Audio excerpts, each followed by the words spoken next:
Assalamualaikum warahmatullahi wabarakatuh. Salam sejahtera untuk kita semua. Pada 17 Juli 1945 di Gedung Chuo Sangiin, Jakarta Pusat, yang kemudian dikenal sebagai Gedung Pancasila. Sidang ini bertujuan untuk membahas rancangan Undang-Undang Dasar UUD, rancangan bentuk negara, wilayah kewarganegaraan, susunan pemerintah, unitarisme, dan federalisme. Sebelumnya, saya akan memperkenalkan tokoh-tokoh yang akan diperankan oleh rekan-rekan saya. Atik Dwi Darmiati sebagai Dr. Rajiman, Michaela Leoni VH sebagai Abdul Kafal Muzakir, Daas dan editor, Gusti Putra sebagai Muhammad Yamin dan Muez Zakir, Riri Herunisa sebagai Mohata Sanoesi dan narator, Indriani sebagai Insinyur Soekarno dan Ki Bagus Hadiakusumo, Muhammad Fadil Ramadan sebagai Otto Iskandar Dinata dan Abdul Kafar, Yuna sebagai Sueroso dan A.A. Maramis, Sahrul Septiawan sebagai Sue Barjo dan Sue Tarjo. Itulah peran-peran rekan saya. Selamat pagi, salam sejahtera bagi kita semua yang terhormat panitia dan anggota-anggota Dr. Yosakai yang berbahagia. Marilah kita panjatkan puji syukur kehadirat Tuhan Yang Maha Esa bahwa kita semua dapat hadir di sini tanpa halangan sesuatu apapun. Saya selaku ketua mengucapkan terima kasih yang sebesar-besarnya atas kehadiran tuan-tuan sekalian. Dengan sambutan pembukaan saya ini, saya umumkan bahwa sidang BPUKI yang kedua ini resmi dibuka. Sekian sambutan yang saya dapat sampaikan. Bila ada salah dan kurang dari tutur kata saya, mohon dimaafkan. Terima kasih atas tuan-tuan sekalian.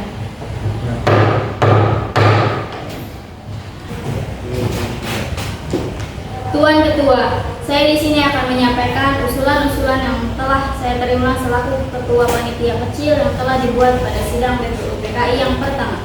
Usulan-usulan yang dapat saya terima adalah: 1. Usulan mengenai dasar negara. 2.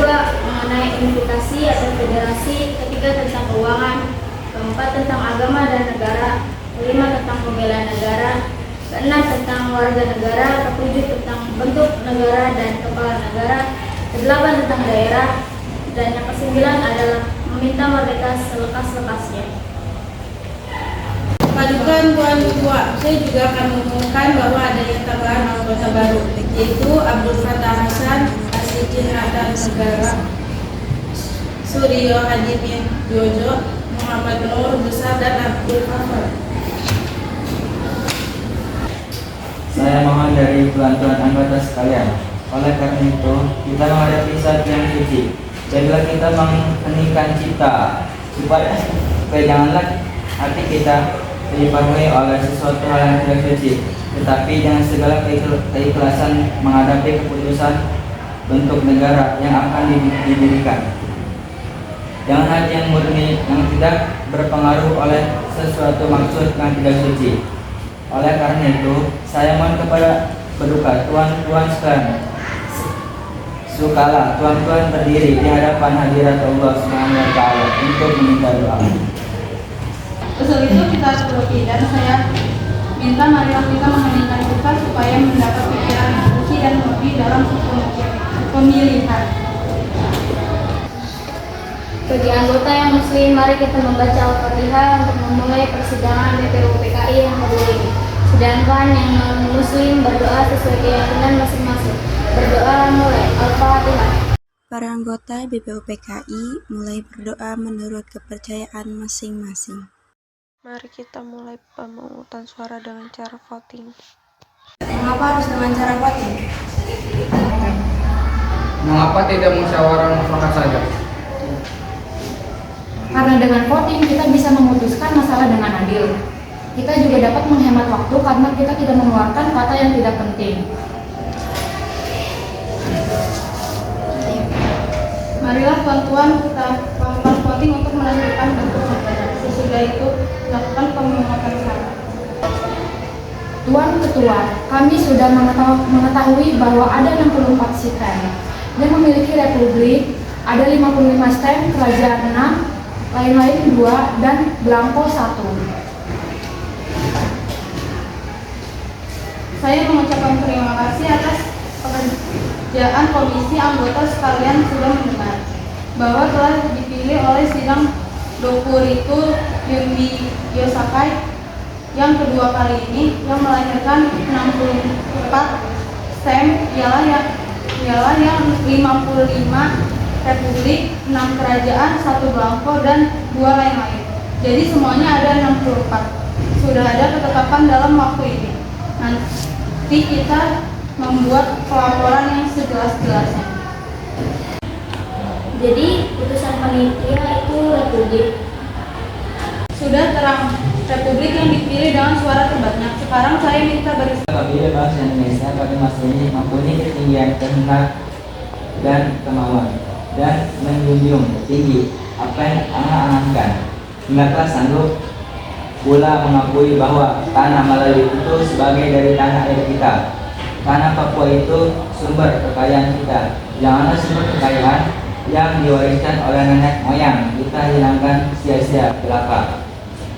Oleh karena itu, saya setuju bahwa dalam menentukan batas halaman tanah ini hendaklah kita berpikir dengan sebaik-baiknya.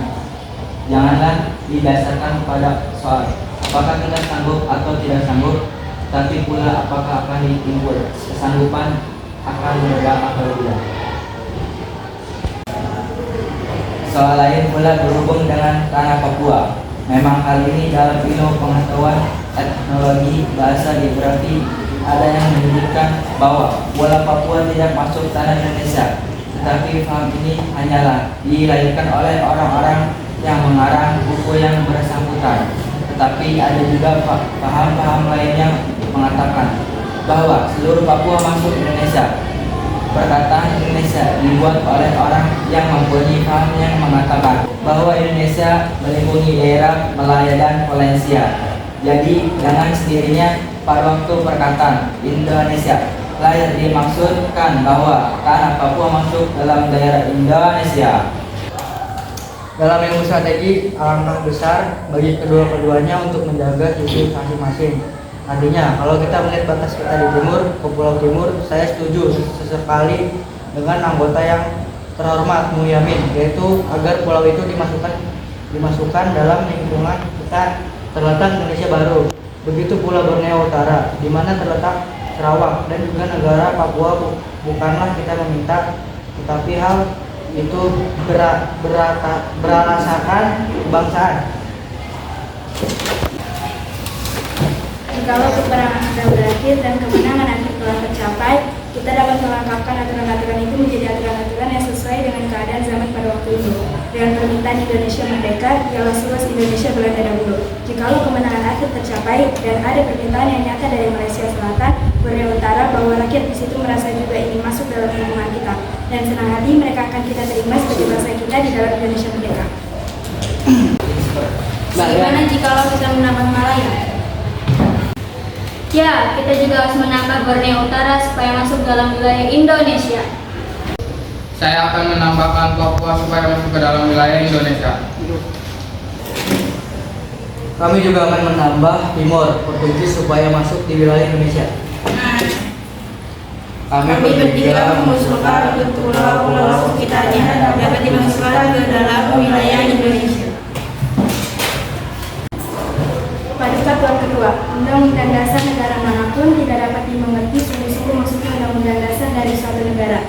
Kita harus mempelajari juga bagaimana terjadinya teks itu, harus diketahui keterangan-keterangannya, dan juga harus diketahui dalam suasana apa teks itu dibikin. Dengan demikian, kita dapat mengerti apa maksudnya undang-undang yang kita pelajari, aliran pikiran apa yang menjadi dasar undang-undang itu.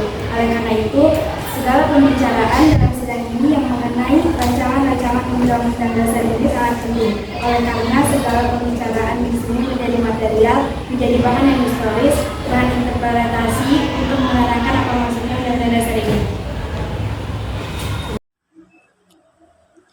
Naskah undang-undang akhirnya diterima dengan bulat pada sidang BPUPKI pada tanggal 16 Juli 1945.